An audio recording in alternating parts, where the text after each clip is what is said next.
Nightly Gaming News. All right, we got a bunch of news to talk about, so let's jump right into it with Paragon having a free weekend starting now. Yeah, Paragon by Epic Games is their new MOBA, their third-person action MOBA. But here's my criticism real quick, it's not as much of a shooter, it's not as dynamic and explosive as the new game Gigantic, and it's not as well structured as Smite is. And in fact, Smite, even though it's more complicated and more structured as a MOBA with the itemizations and all the different characters and how they play, it's still actually faster paced. So it's not really action packed, and it's still not even, it doesn't have the complexity of the itemization of normal MOBAs. It's kind of like a lackluster sort of mix between the two sort of genres that are emerging here, and that's just how I feel right now. Now, they've already taken steps to make the game a little bit faster paced, and they're adding more itemization, they're adding more characters, I'm just saying, they are doing stuff to the game. That's why they're having a free weekend, so they get, some criticism, so they can get some ideas, some balance, tweaks and stuff like that. But I think that even though I know that it's going to be probably a good game, I don't think it's going to be a great game. So try it out, see if you like it yourself. I think it's incredibly niche, and honestly, to me, I'd rather play Gigantic or just stick with Overwatch. And next, I want to talk about No Man's Sky potentially being delayed. Now, for me personally, I'm not really excited for No Man's Sky. I'm completely in the bandwagon of Star Citizen. I think that game's going to be awesome, pretty much because I'm actually seeing gameplay of it. I know the development is taking forever, but every step of the way, we are seeing the progress of that. No Man's Sky, however, it's been kind of delayed. It's already been had a delayed development. Kind of troubled development. Not really troubled in the sense that the developers don't really know what they're doing. I'm sure that they know what they're doing. The game looks pretty decent from what we have seen. It seems like it's going to be pretty original itself. That's why a lot of people are hype about it. But, it's taken a while to come out, and it's still pretty vague. I think a lot of people don't really know what No Man's Sky is truly all about, and I'm actually one of those people included. I don't really know what the allure, the specialness of No Man's Sky is other than exploring. But I played a lot of these exploring space games, and really, what is there to even explore? If 0 times infinity is still 0, right? I don't know, math.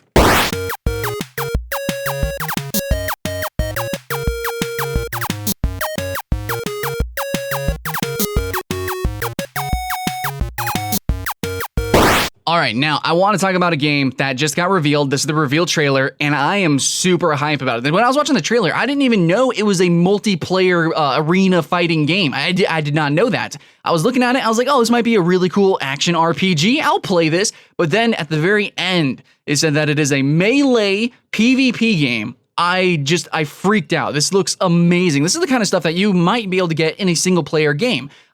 Bringing that sort of combat, the action RPG combat, like Dark Souls or Witcher or something like that to PvP is kind of rare. In fact, that's why a lot of people really love Chivalry, games like Chivalry as well, because it's kind of hard to do, doing it right. And then not only just doing melee combat, but having such a unique art style and the specialness. And it looks like Absolver's going to have some magic kind of intertwined with the really intricate melee mechanics. It's kind of reminding me almost of a brawling fighting style or orientation of Dark Souls combat. That's why I like Dark Souls, because it mixes in melee with a little bit of magic. So I'm hyped for that. This is going to compete probably with Mirage. The makers of Chivalry are making a sort of magic melee brawler as well. So we'll see how these two compete with that. Oh, there's also For Honor. And in fact, dude, there's actually a lot of these sort of melee brawlers coming out. I should probably make a top list of that, huh? Okay, next, another PlayStation game is The Last Guardian. We got a hands-on play session of the game. It's been a while since we've seen more actual true content of it. We've just kind of been seeing the same sort of scenario over and over again, basically the same screen captures, the same videos. But The Last Guardian, finally, we got some new gameplay. And honestly, I am hype, okay? Ico was freaking amazing. Shadow of the Colossus, probably one of the most legendary games of all time. But both of those, honestly. But The Last Guardian also looks like it's going to be a great addition. It seems almost like a merger of the two in ways. So I love the aesthetic of this game, and even though it's actually been in development for a really, really long time. So even though it's been in development for so long, it's pretty good that the technology is kind of keeping up with, with them. Like they're keeping up with the technology, and the game is still looking really good. I mean, I have to say, even Ico and Shadow of the Colossus, even as old as those games are, their unique art style and the animation quality in those games, even though it's ancient essentially from today, at least in tech lifespan, it still looks good even today. So maybe that makes sense. Maybe that's why. Last Guardian's probably going to be a timeless title. I can't wait to get my hands on it.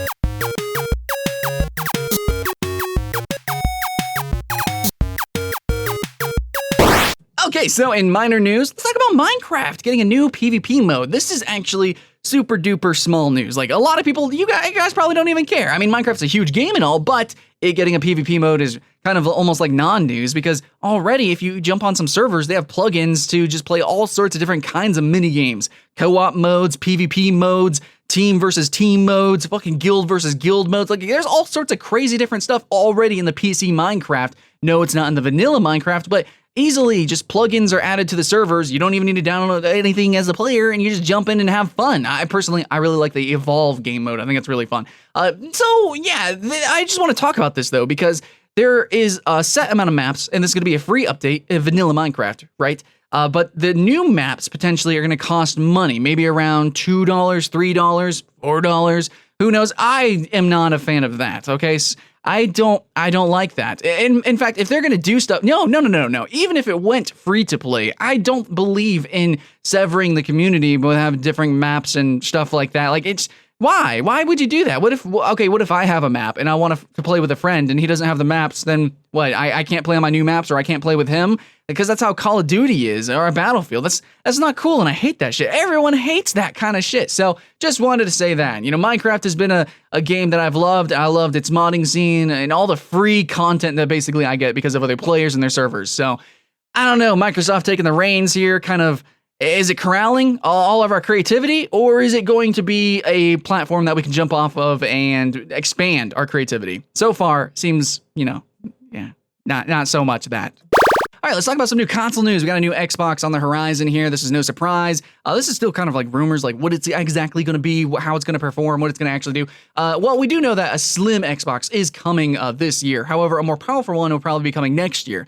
So this is kind of following suit with what Sony has been doing for so long. I mean, since like the PlayStation, right? You had the PlayStation, and then you had like the mini PlayStation, and then actually, I don't know, there might have been 3 different kinds of PlayStation. Then you had the PS2, which had the normal, and then you had the Slim, and then the PS3, which did a similar thing. And then Xbox started doing that with the Xbox 360, and then you had the Xbox 360 Elite, and then, here we have with the Xbox One, we're having a slim Xbox, and then we're gonna have a more powerful. See, this one's a little bit different though, is that with these new consoles, the PS4K or Neo, whatever it's called, and this new Xbox, these are straight up gonna be more powerful. And what that means is it's because we're in sort of a transitory state where like everyone's kind of getting into 4K, everyone really wants 60 FPS.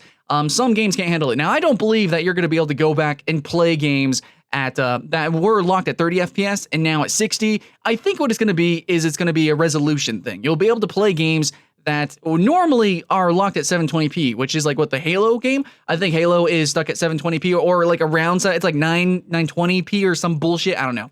Anyways. Oh yeah, that's right. Halo actually has a transitioning scale depending on the action in the game. That's right. So maybe these new Xboxes and PS4s, they're going to allow games to be played at just a higher resolution. The frame rate and how that works, I don't think that would be really fair for players. Like, okay, what if a game runs at 30 FPS on this new console?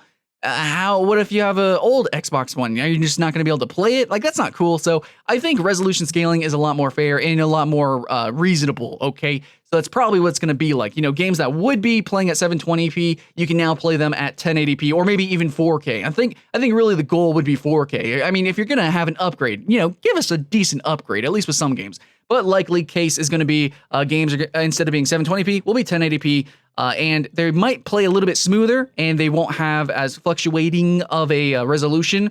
Not many games do that, I don't think. I think mainly just Halo. That's how it's kind of coded. And I think we'll be able to watch Blu-rays and, movies and streamed at 4K. I don't think we'll be playing games at 4K.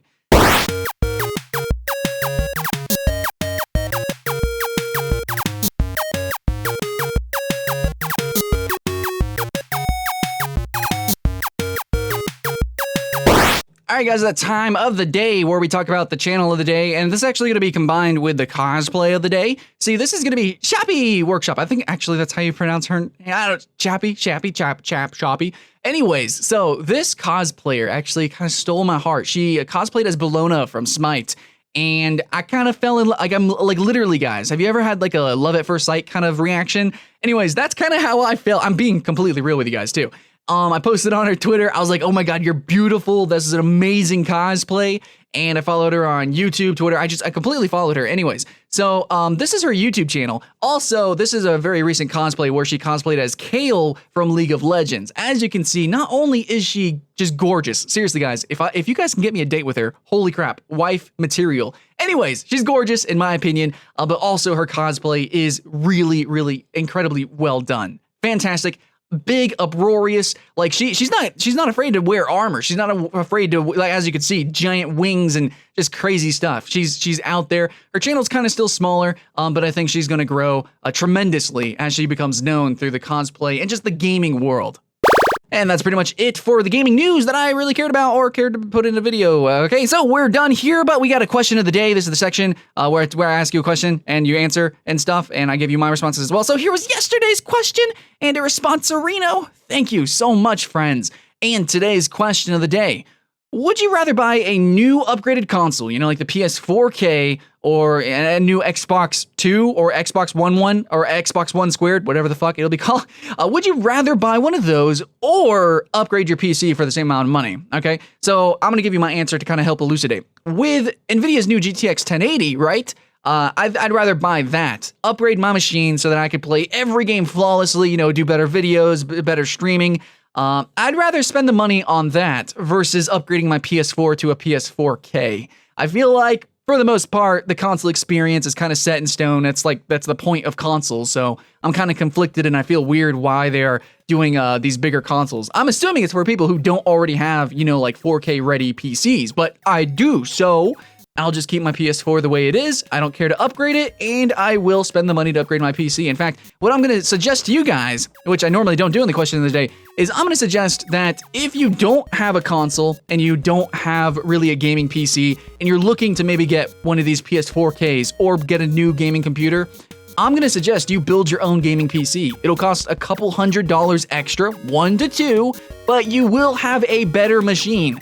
Yes, though, I will admit PS4 has some really freaking sexy exclusives. In fact, we covered 2 of them today in today's news story, and also Bloodborne. I played Bloodborne and Uncharted. There's a lot of fucking amazing exclusives, so I will admit that. But then again, you might as well just save yourself some money, maybe buy a used PS4. I don't think a PS4K is necessary. Go ahead, buy yourself a gaming PC. Anyways, that's it for the show. Thanks so much for watching. If you have any suggestions or ideas, you know, things I could add into the show to make it better and sexier and cooler, please let me know. And you guys, stay sexy, stay cool too as well. And see you guys later.